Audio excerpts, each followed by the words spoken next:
Hello everyone, welcome back to our YouTube channel.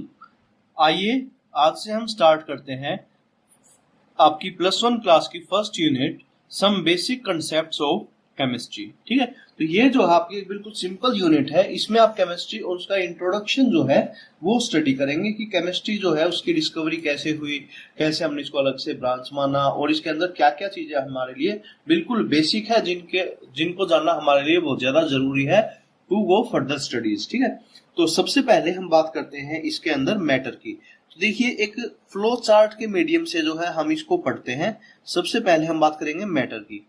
एक बात जो है वो आप समझिए कि इन जो अभी आज हम डिस्कस करेंगे वो उस पार्ट जो है आप ज्यादातर जो है वो क्लास 9th के अंदर जो है पढ़ के आए हैं। ठीक है, तो आप जो है थोड़ा ध्यान दें और उसको समझने की कोशिश करें। ठीक है, तो सबसे पहले हम बात करते हैं मैटर की। मैटर क्या है? एनीथिंग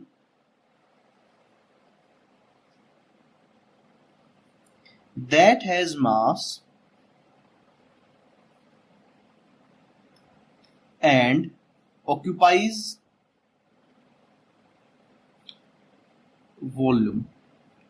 कोई भी चीज, ठीक है, कोई भी वस्तु अगर उसके अंदर वजन है, भार है और उसने कोई जगह घेर रखी है, स्पेस ऑक्यूपाई कर रखा है, तो वो क्या कहलाएगी? मैटर कहलाएगी। ठीक है, पदार्थ जो है इसको हिंदी में हम कहते हैं। ठीक है, बिल्कुल सिंपल डेफिनेशन क्या? Anything that has mass and occupies volume is known as matter. ठीक है, जैसे कि हम बात करें फ्रिज की, ठीक है, बुक्स की, बेंचेस की, स्टूल्स की, ब्लैक बोर्ड की, ग्रीन बोर्ड की, मार्कर की, डस्टर की, जो भी चीज आपके सामने है, जिनको आप देख सकते हैं, छू सकते हैं, जिनको महसूस कर सकते हैं आप, वो चीजें जो है वो क्या होती हैं? आपकी मैटर होती हैं। ठीक है, कुछ चीजें जो है वो मैटर नहीं भी होती, जैसे कि फीलिंग्स जो है हमारी। ठीक है, जैसे कि हमें गुस्सा आया किसी बात पे, तो वो जो गुस्सा है, एंगर है, वो जो है वो आपका मैटर नहीं है। इसी तरीके से लव जो है वो भी एक इमोशन है, वो भी कोई फीलिंग है हमारी, तो वो जो है क्या है? आपकी मैटर नहीं है। ठीक है, एयर जो है, जो हमें दिखाई नहीं देती बट हम उसको क्या कर सकते हैं? सेंस कर सकते हैं, फील कर सकते हैं, तो वो जो है वो क्या है? आपकी मैटर है। ठीक है, इसी तरीके से वाटर जो है वो भी क्या है? आपका मैटर है, क्योंकि उसमें वजन भी होता है और उसको हम क्या कर सकते हैं? टच कर सकते हैं। ठीक है, उसने स्पेस को ऑक्यूपाई कर रखा होता है आपका। ठीक है, तो वो जो आपकी क्या कहलाएंगी? सारी चीजें मैटर कहलाएंगी। अब मैटर जो है उसको हमने दो टाइप्स में बांट लिया। एक जो है आपका वो है फिजिकल क्लासिफिकेशन।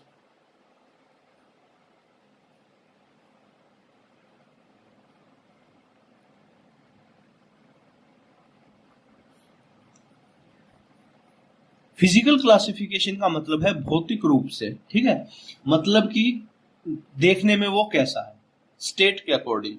ठीक है, तो फिजिकल क्लासिफिकेशन जो है इसको फिर से हम 3 पार्ट्स में बांट सकते हैं। फर्स्ट है आपके सॉलिड, फिर लिक्विड और फिर गैस। इन 3 स्टेट्स के अलावा 2 स्टेट्स और भी हैं जो हमारे पास प्रेजेंट है, वो जो है हम स्टडी नहीं करते हैं, उनको जो है बहुत हाई लेवल पे स्टडी किया जाता है। जैसे कि एक आपकी स्टेट है प्लाज्मा स्टेट और एक आपकी है बोस आइंस्टीन कंडेंसेट स्टेट। ठीक है, तो वो जो है मैं यहाँ पे फिर भी लिख देता हूं। ठीक है, बोस आइंस्टाइन कंडेंसेट स्टेट। ठीक है, ये जो स्टेट है बहुत ज्यादा लो टेम्परेचर पे अचीव की जा सकती है। इसी तरीके से हम बात करें प्लाज्मा स्टेट की, तो प्लाज्मा स्टेट जो है वो हाई टेम्परेचर पे होती है। हाई टेम्परेचर जैसे कि अगर हम बात करें सन की, तो सन जिस स्टेट में हमें मिलता है, ठीक है, या सन के अंदर जो स्टेट होती है उसको हम क्या कहते हैं? Plasma state. ठीक है, अब 1 बाय 1 हम स्टडी करते हैं सॉलिड के बारे में। सॉलिड क्या होते हैं? बिल्कुल सिंपल डेफिनेशन हम रखते हैं, डेफिनेट शेप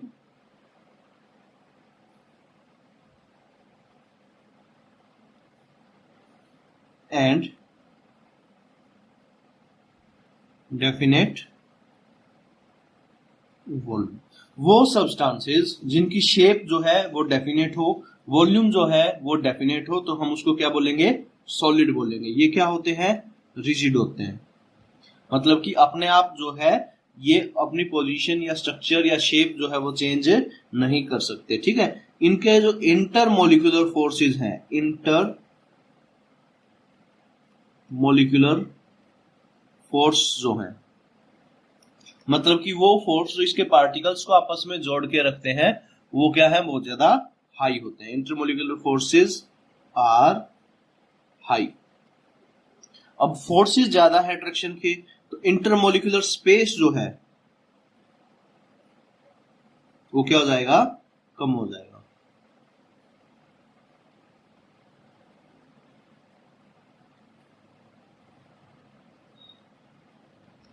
ठीक है, तो ये जो है कुछ बिल्कुल सिंपल बेसिक प्रॉपर्टीज थी। ठीक है, इसी तरीके से अगर हम बात करें लिक्विड की, तो लिक्विड्स के बारे में हम क्या कहेंगे, लिक्विड्स की जो शेप है वो डेफिनेट नहीं होती। लिक्विड जो है हमारे कंटेनर की शेप को ही क्या कर लेते हैं, ऑक्यूपाई कर लेते हैं। ठीक है, तो लिक्विड या they take the shape of container. ठीक है, दूसरा रिजिड ना होकर के ये होते हैं आपके फ्लूइड, मतलब कि दे कैन फ्लो। लिक्विड्स जो है वो क्या कर सकते हैं, फ्लो कर सकते हैं आपके। ठीक है, इसी तरीके से अगर हम बात करें इंटरमोलिकुलर फोर्सेस जो हैं वो क्या होते हैं, हाई होते हैं। Intermolecular forces are high, ज्यादा होते हैं बट सॉलिड से कम होते हैं, बट लेस देन सॉलिड। ठीक है, इसी तरीके से इंटरमोलिकुलर स्पेस जो है वो क्या होता है, कम होता है बट सॉलिड से ज्यादा होता है। Intermolecular space is more than solids. ठीक है, तो ये आपकी लिक्विड की प्रॉपर्टीज हैं। ठीक है, उसके बाद हम बात करते हैं गैसेस की। गैस जो है वो भी कंटेनर की शेप ले लेंगे बट कंप्लीटली, ये तो नीचे नीचे से शेप लेना शुरू करेंगे, ये जो है कंप्लीटली कंटेनर के अंदर फैल जाएंगे। ठीक है, तो हम लिखेंगे they take the shape of container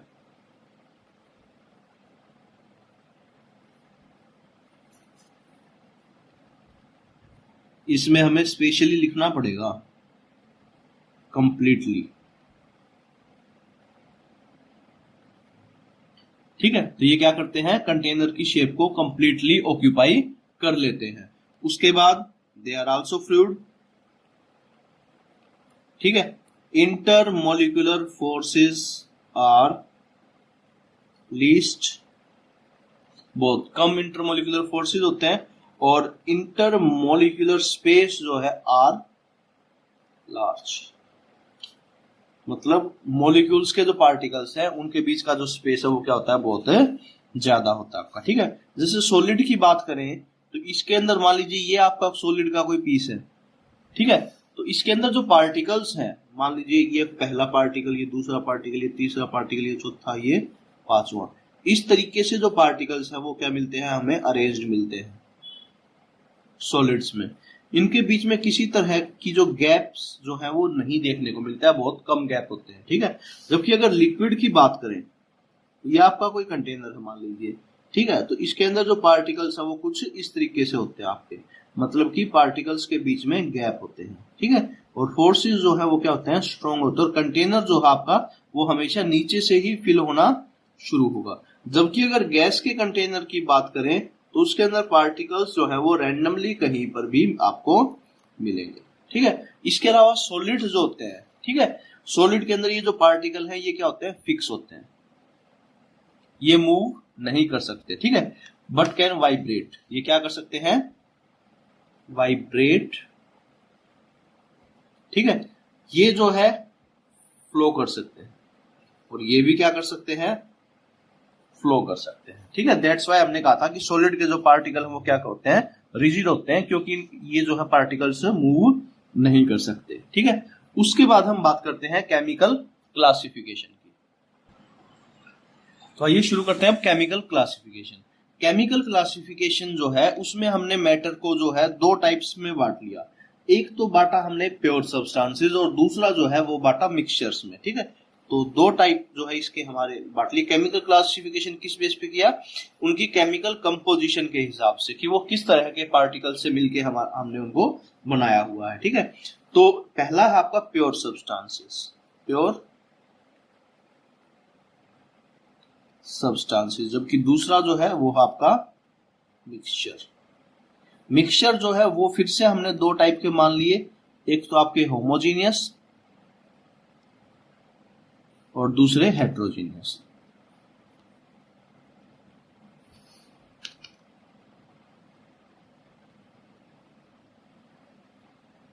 ठीक है, ये हमने पहले भी पढ़े हुए हैं कि मिक्सचर का क्या मतलब है कि जब हम दो या दो से ज्यादा चीजों को आपस में मिक्स कर देते हैं तो वो क्या बनते हैं? मिक्सचर बन जाते हैं, बट उनका रेशियो जो है वो फिक्स नहीं होता। ठीक है, मिक्सचर क्या होता है? व्हेन टू और more things are mixed together in any composition. ठीक है, किसी भी रेशियो में मिक्स कर दिए जाए तो वो क्या बनेंगे? मिक्सचर। दो टाइप के होंगे, होमोजीनियस और हेट्रोजीनियस। होमोजीनियस का मतलब क्या है? Uniform composition. यूनिफॉर्म का मतलब एक जैसा। ठीक है, मतलब ऊपर से नीचे तक वो कैसा होगा? एक जैसा होगा। हेट्रोजीनियस का मतलब जो है क्या होगा? Non uniform. होमोजीनियस का एग्जांपल है जैसे कि sugar in water.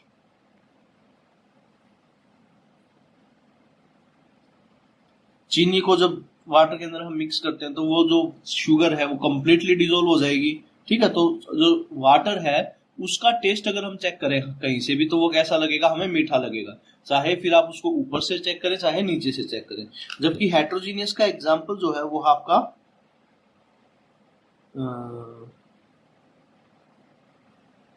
Sand in water. पानी के अंदर अगर हम मिट्टी डाल दें तो मिट्टी जो है वो डिजोल्व नहीं होगी, थोड़ी देर के बाद वो क्या होगी? नीचे बैठ जाएगी। ठीक है, और वहां पे अगर हम कंपोजिशन की बात करें तो नीचे जो है बॉटम पे जो है मिट्टी की कंसंट्रेशन जो है वो क्या होगी? ज्यादा होगी, जबकि वाटर की कंसंट्रेशन वहां पे क्या होगी? कम होगी। ठीक है, तो वो कैसका एग्जाम्पल होगा? आपका हेट्रोजीनियस का। अब वापिस हम आ जाते हैं प्योर सब्सटेंसेस के ऊपर। प्योर सब्सटेंसेस जो है आपके वो फिर से हमने दो टाइप के मान लिए, एक तो आपके एलिमेंट्स और दूसरे कंपाउंड्स। ठीक है, एलिमेंट्स होते हैं प्योर, बिल्कुल प्योर। ठीक है, टोटल कितने एलिमेंट्स आज की डेट में हमारे पास? 118। इनको हिंदी में हम कहते हैं तत्व। ठीक है, इसमें सिर्फ हमें एक ही तरह के एटम्स देखने को मिलते हैं। ठीक है, क्या मिलते हैं इसमें? Only one type of atoms. ठीक है, जबकि कंपाउंड्स की हम बात करें तो टू और मोर देन टू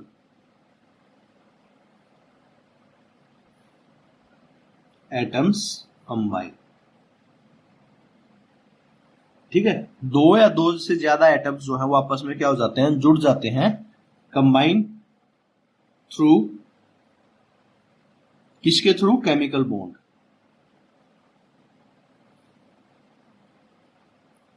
ठीक है, इस बात का हम ध्यान रखेंगे, किसके थ्रू जुड़े? अगर वो केमिकल बॉन्ड के थ्रू जुड़ते हैं तो ही हम उनको क्या मानते हैं? कंपाउंड्स मानते हैं। अब ये जो कंपाउंड्स है हमारे, इसको फिर से हमने दो टाइप में बांट लिया, एक इनऑर्गेनिक और दूसरे ऑर्गेनिक। इनऑर्गेनिक कंपाउंड वे हैं जिनका लाइफ के साथ कोई रिलेशन नहीं है। ठीक है, no relation with life.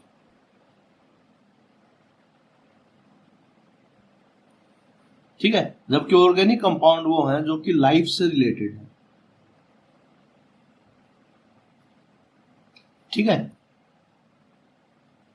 Sorry, बाद में जो है इस डेफिनेशन को मॉडिफाई करके ऑर्गेनिक कंपाउंड या ऑर्गेनिक कंपाउंड कैसे बोल दिया? The compounds containing carbon. The compounds containing carbon are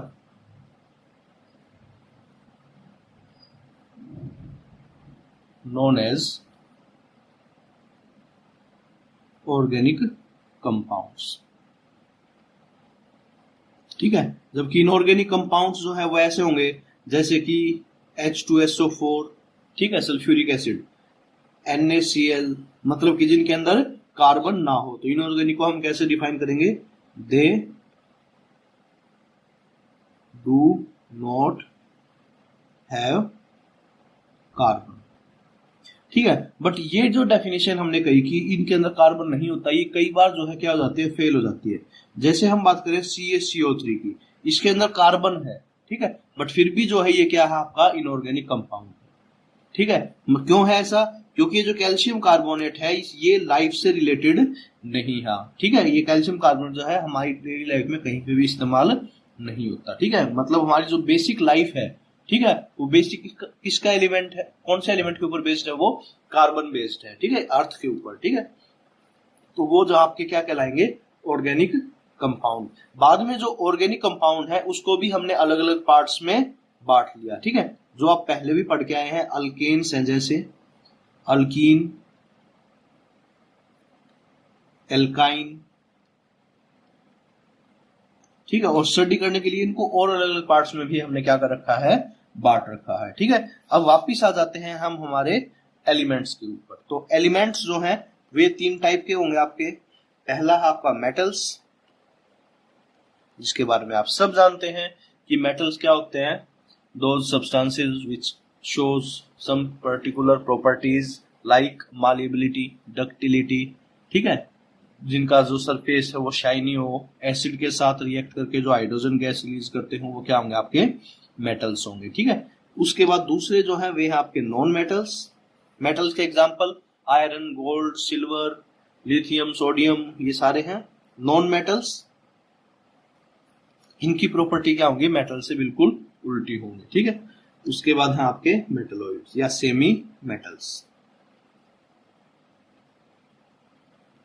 semi metals क्या है? वे मेटल्स या वे एटम्स जिनकी प्रॉपर्टीज जो है वो ना तो एलिमेंट से बिलोंग करती, ना तो मेटल्स में मैच करती और ना ही नॉन मेटल्स में बिलोंग करती। ठीक है, या फिर आप ये समझिए कि जिनकी प्रॉपर्टीज जो हैं वो मेटल्स और नॉन मेटल के बीच से बिलोंग करती हैं, तो उनको हम क्या बोलते हैं?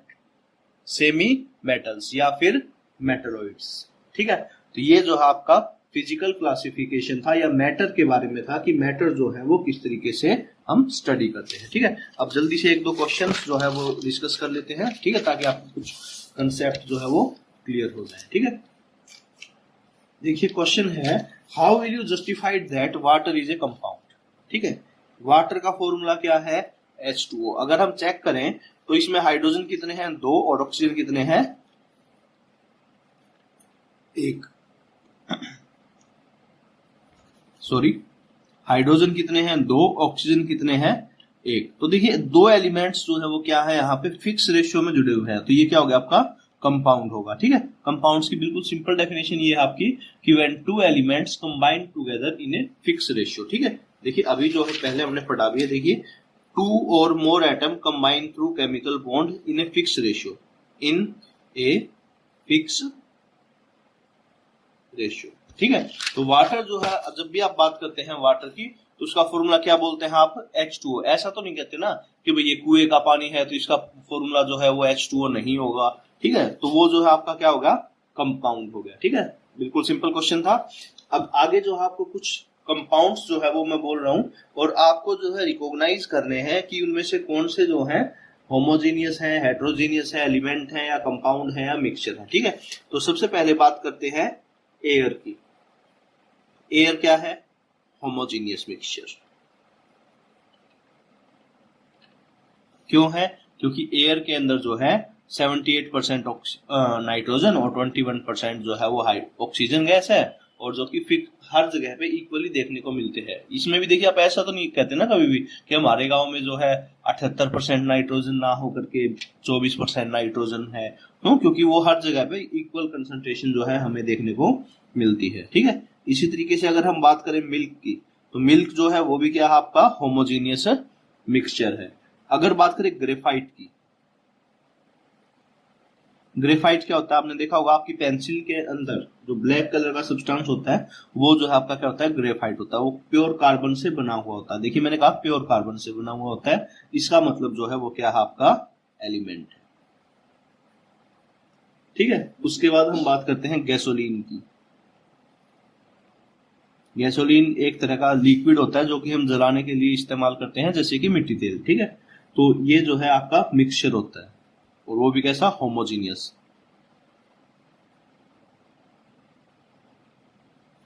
ठीक है, तो इस तरीके से हम क्या कर सकते हैं, अलग अलग चीजों को क्लासिफाई कर सकते हैं। अगर बात करें टैप वाटर की, टैप वाटर मतलब हमारी जो सप्लाई का जो पानी आता है जैसे उसकी, तो वो क्या है, आपका मिक्सचर है। अब यहाँ पे दिमाग में क्वेश्चन आता है कि जो टैप वाटर है वो तो वाटर ही है, तो उसको हमने कंपाउंड क्यों नहीं बोला। ठीक है, तो उसके पीछे रीजन ये है आपका कि कंपाउंड का मतलब है वो जो है H2O हो बस। ठीक है, बट जो सप्लाई का वाटर आता है उसके अंदर हमारे कैल्शियम आयन जो है वो मिक्स होते हैं, मैग्नीशियम आयन भी मिक्स होते हैं। ठीक है, तो उस उनकी वजह से जो है वो वाटर जो है वो क्या हो जाता है, हमारा मिक्सचर के अंदर कंसीडर किया जाएगा, ना कि कंपाउंड्स के अंदर। ठीक है, इसी तरीके से अगर हम बात करें स्टील की, स्टील में क्या किया जाता है, कार्बन और आयरन को मिक्स करके बनाया जाता है स्टील को। ठीक है, तो वो भी देखिए दो चीजों को मिक्स करके बनाया, तो ये भी क्या होगा, आपका होमोजीनियस मिक्सचर। ठीक है, ये कुछ एग्जाम्पल थे जिनसे आप स्टडी करने में या समझने में आसानी होगी एलिमेंट, कंपाउंड या मिक्सचर को। ठीक है, आई होप कि आपको सब कुछ समझ में आया। कोई डाउट है, कोई प्रॉब्लम है तो आप कमेंट बॉक्स में कमेंट करके पूछ सकते हैं। आज के लिए इतना काफी है। Thank you.